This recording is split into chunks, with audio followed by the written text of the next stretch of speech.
Première, c'est difficile. Quelle est votre fonction? Oh, celle-là, c'est facile. Alors, je suis le délégué général aux droits de l'enfant.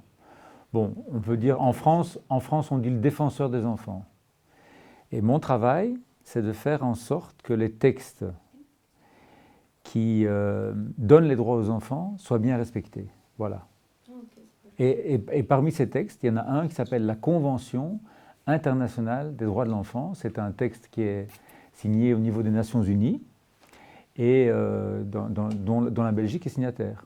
C'est un texte très connu, très populaire, parce que tous les pays du monde pratiquement l'ont signé. Voilà. C'est pour vous demander, en fait, qu'est-ce qui vous a poussé à vous diriger, entre guillemets, vers nous?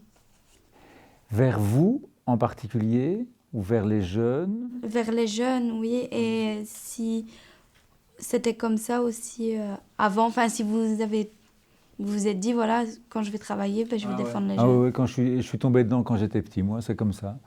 J'ai fait des humanités classiques. À l'époque, j'ai fait du latin et du grec. Ah oui, à l'époque, c'était assez régulier. Et à la fin des études, on avait information carrière. Il y avait un médecin qui venait, un avocat, un ingénieur.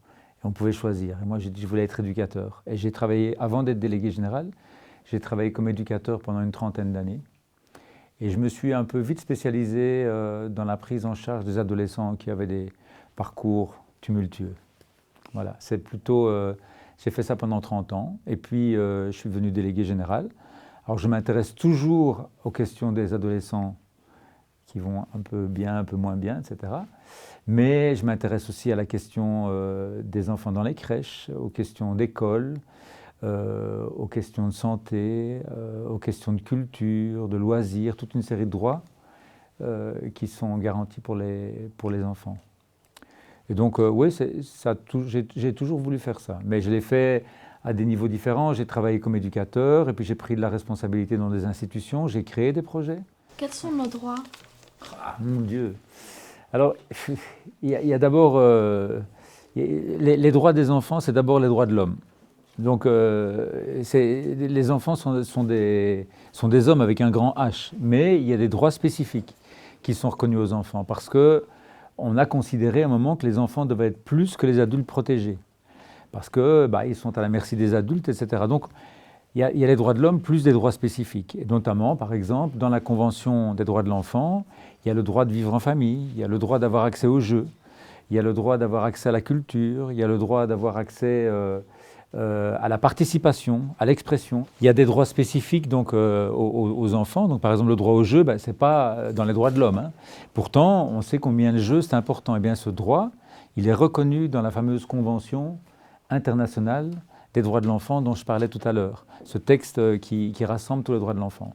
Donc, les droits de l'enfant, c'est les droits de l'homme, plus des droits spécifiques aux droits de l'enfant. Nous, les filles, à l'EPPJ, c'est quoi nos droits? Enfin, on a droit à quoi?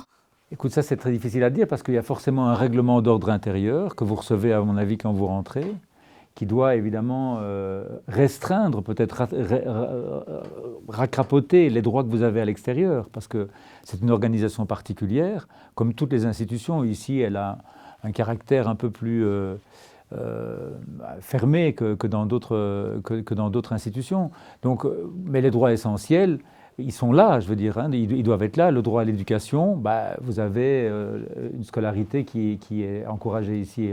Hein, voilà. Le droit à la participation, ici, visiblement, c'est une manifestation du fait que, même s'il n'est peut-être pas aussi important qu'à l'extérieur, il existe. Donc, je pense que globalement, sauf erreur, évidemment, hein, donc vos droits essentiels sont respectés. Mais vous êtes évidemment dans des conditions particulières. Qu'est-ce qui décide des droits des enfants? Écoute, je te dis, la Belgique est signataire de cette convention, donc c'est l'ensemble des États du monde, pratiquement, puisque je disais, à part les États-Unis, et globalement parce que les États-Unis condamnent toujours à la peine de mort des mineurs d'âge, donc l'ensemble des États, des nations, se sont mis d'accord pour dire, voilà, ça, ce sont les droits qu'on veut faire respecter. Mais ce n'est pas pour autant qu'ils sont toujours respectés. Je parlais à l'instant de cette situation très particulière que je vis pour l'instant, avec 21 enfants qui vivent dehors, dans un parc public à Bruxelles depuis plus d'une semaine, sous la pluie, dans le froid. sans eau potable, sans électricité, sans moyen de manger, si ce n'est que ce que les gens leur amènent, les citoyens leur amènent, sans sanitaire pour faire leurs besoins. Donc les enfants sont obligés de faire leurs besoins dans les buissons, comme des animaux. C'est vraiment très particulier. Et c'est très particulier parce que quand tous les pays ont signé la Convention, s'ils sont si nombreux à l'avoir signé, c'est que ces droits, ils s'adaptent aux réalités des pays. Et donc on ne demande pas à un pays très pauvre d'assurer les mêmes soins aux enfants que ce qu'on peut demander à un pays riche et industrialisé comme le nôtre. Vous êtes plutôt pour ou contre d'une nouvelle IPPG à Bruxelles? Aïe, aïe, aïe, ça c'est la question que je n'avais pas envie d'avoir. Alors voilà, écoute, je suis ni pour ni contre. Je pense qu'il est un fait que, surtout pour les garçons, il y a beaucoup de garçons bruxellois qui se retrouvent à Saint-Hubert. Et Saint-Hubert, quand on a construit la prison dans laquelle ils sont actuellement dans l'IPPJ, qui est devenue un IPPJ maintenant, quand on a construit cette prison, la principale critique, c'est qu'on disait que cette prison était loin de tout. Et aujourd'hui, elle est encore loin de tout. Et que moi, si j'ai bien une préoccupation que j'ai, quand on est placé dans une institution, quelle qu'elle soit, c'est le maintien du droit à la vie en famille. Et je crois que la famille est importante. La majorité d'entre vous, quand vous sortirez d'ici, vous irez dans vos familles. Et donc je crois que c'est important de garder des contacts, de faire en sorte que les familles soient associées à ce qui se passe dans les institutions. Alors quand il y a 180 km, 2h30 pratiquement à faire de route pour aller et 2h30 pour revenir, c'est très compliqué. Et donc moi je trouve que c'est raisonnable de penser, en tous les cas, à raccourcir la distance physique entre l'endroit où sont la majorité de jeunes bruxellois, parce que j'ai vu les statistiques à Saint-Hubert, c'est une majorité de jeunes bruxellois, et les jeunes et les familles. Donc déjà pour ça, ça me semble important. Et puis je trouve que c'est important, c'est parfois une opportunité de réfléchir une institution publique de protection de la jeunesse à partir de rien. Parce que ici, l'institution, elle existe depuis longtemps.